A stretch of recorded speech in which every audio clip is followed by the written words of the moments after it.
মাদ্রাসার পরিচালকের লালসার শিকার ১২ বছরের শিশু, তার পেটে বেড়ে উঠছে আরেকটি শিশু। বাবা দেখাশোনা না করে আলাদা থাকেন। জীবিকার তাগিদে সিলেট গিয়ে গৃহপরিচারিকার কাজ করেন মা।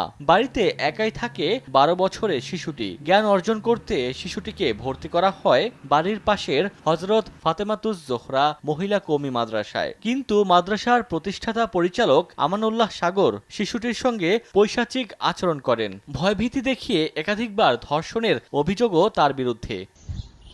ঘটনার পর বিষয়টি মীমাংসার মাধ্যমে ধামাচাপা দেওয়ার চেষ্টা করলেও এক পর্যায়ে জানাজানি হয়। পরে গত 18 এপ্রিল স্ত্রী সন্তানকে নিয়ে পালিয়ে যান অভিযুক্ত। এই ঘটনায় এলাকাবাসী মুখে কুলুপ আটলেও দু একজন নিন্দা জানিয়ে বিচার দাবি করেন। আমরা তো দেই ফুলাফান মানুষ করার জন্য, এরা যে মানুষ করবো তো আমরা তো জানা নাই। তবে যে ঘটনাটা ঘটাইছে তার ভাই সকল আছে, তার ভাই সকলে করছে তো আমার ভাইয়ের দুজন প্রকৃত করে দেখে থাকে, তাহলে আমার ভাইয়ের সাজা হোক। যেটা শুনলাম তো কাজ ঠিক ভালো হয় না। গত 23 এপ্রিল ভুক্তভোগীর মা বাদী হয়ে অভিযুক্ত শিক্ষক ও মীমাংসাকারীকে আসামি করে থানায় মামলা করেন। কিন্তু নানাভাবে ওই দরিদ্র পরিবারকে চাপ দেয়া সহ প্রভাব খাটানোর কারণে আসামি এখনো ধরাছোঁয়ার বাইরে। অনুবাদের রূপে আমি চাচ্ছি, মনে করেন ওনারা যা করবো তাই আমার সিদ্ধান্ত এটাই। ও মনে করেন কঠিন বিচার চাই তার, এরকম আমার মেয়েরা করছে, ভবিষ্যতে কারো মেয়ের সাথে যাতে এরকম না করে। আমার হুতে সত্যতা কেতা হেতে আইব না, তো সত্য কেতা কেতা হে আমার হুতে করে, হে আল্লাহ করে না করে কিনা আনলে বিচার করাইলাম। এই মানুষে কিনো ভাই বিচার করুক আগে, মানুষে করে বিচার করুক, কিভাবে বিচার করবো করুক আগে, করুক আগে। আমি আর এই হুতের দাবি নাই। এ ঘটনায় ময়মনসিংহের এক গাইনি চিকিৎসকের কাছে সেবা নিতে গেলে শিশুটির গর্ভবতী হওয়ার ঘটনাটি প্রথমে ধরা পড়ে। শিশুটির পাশে দাঁড়ানোয় বিভিন্ন মাধ্যম থেকে হুমকি পাচ্ছেন বলে দাবি চিকিৎসকের। মা, তোমার কি সমস্যা লাগে? বাচ্চা আমাকে যেটা বলে যে ম্যাডাম আমার পেটটা ভার ভার লাগে, কি জানি লড়ে। প্রশ্নটা শুনে আমি আসলে একটু কথাটা শুনে আমি একটু থতমত খেয়ে যাই। বাচ্চার মা আমাকে মোটামুটি ব্যাপারটা সম্পর্কে একটা আইডিয়া দেন। পরবর্তীতে আমি আবার বাচ্চাটার কাছে যাই, গিয়ে জিজ্ঞাসা করি যে মা তোমার সঙ্গে খারাপ কাজটা কে করলো?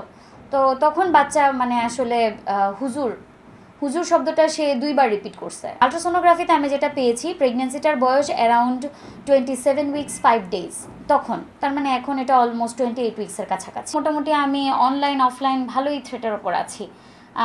জিনিসটা হচ্ছে অনেকটা এমন যে আমাকে আমার পেজে, আপনারা তো দেখতেই পাচ্ছেন যে ভিডিওর কমেন্টেও আসলে উল্টাপাল্টা কথা বলা হচ্ছে।